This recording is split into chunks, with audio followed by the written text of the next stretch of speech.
इस वीडियो में हम लोग देखेंगे कक्षा 7वीं विज्ञान भाग 2 में पाठ 1 जल और जंगल। इस वीडियो में हम लोग जल और जंगल के सभी प्रश्न उत्तर को देखेंगे। जैसा कि यहाँ पे क्वेश्चन नंबर है प्रश्न अभ्यास। यहाँ के अभ्यास के सभी प्रश्न उत्तर को एक कॉपी में नोट कर लेते हैं। इसके बाद बारी बारी से इसको समझाने का प्रयास करते हैं। ये सभी प्रश्न उत्तर को एक कॉपी में नोट कर लेते हैं, इसके बाद समझाते हैं। जैसा कि यहाँ पे एक कॉपी में नोट कर लिए हैं। कक्षा 7वीं विज्ञान अध्याय 1 जल और जंगल। प्रश्न अभ्यास नंबर क्वेश्चन नंबर 1, निम्नलिखित कथन सत्य है अथवा असत्य। इसमें सत्य और असत्य को बताना है। क्वेश्चन नंबर का, वर्षा जल का चरम स्रोत है, यह सत्य है। क्वेश्चन नंबर का, नदियों का जल खेतों में सिंचाई का एकमात्र साधन है, यह असत्य है। क्वेश्चन नंबर ग, जल की कमी की समस्या का सामना केवल ग्रामीण क्षेत्रों के निवासी करते हैं, यह भी असत्य है।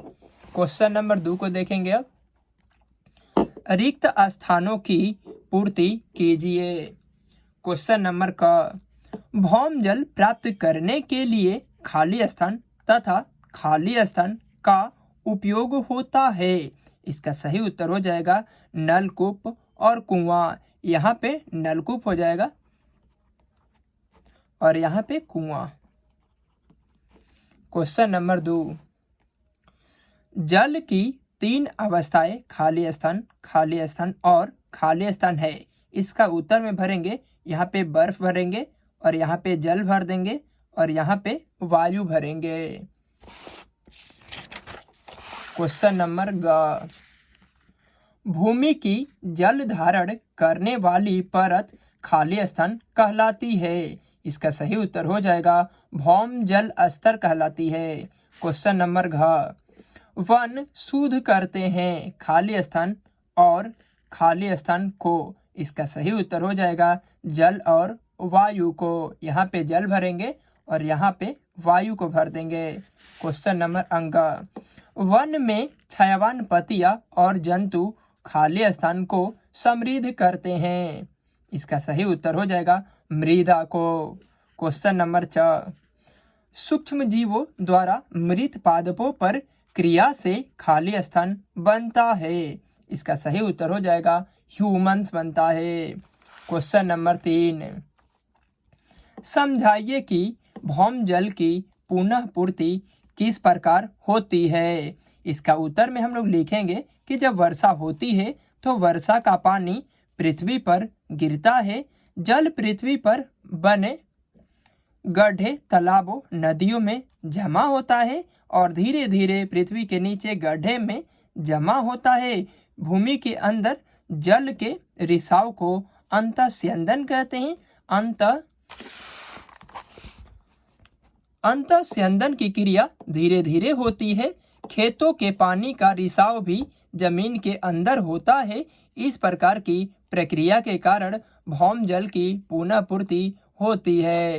क्वेश्चन नंबर 4, भौम जल स्तर के नीचे गिरने के लिए उत्तरदायी कारकों को समझाइए।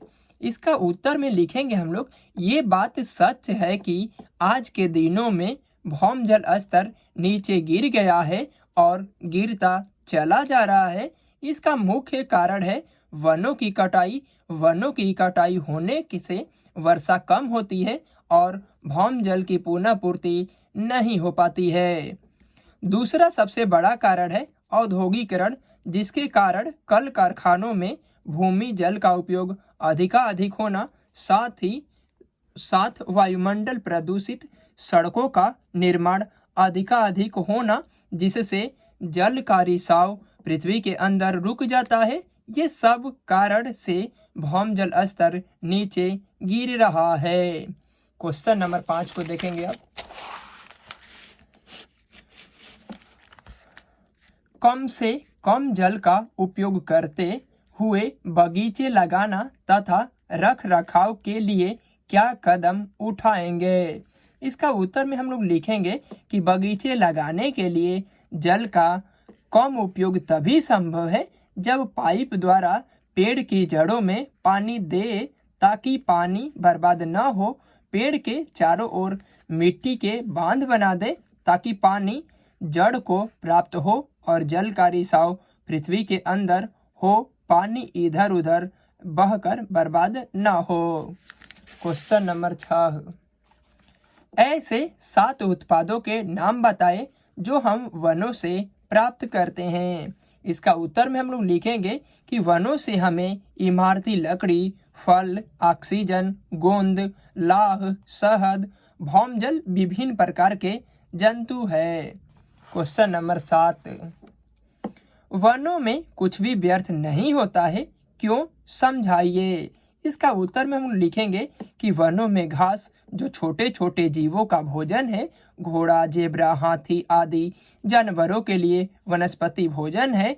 सूखी पत्तियां सड़कर मस बनने में सहायता करते हैं। मृत जीव जंतु भी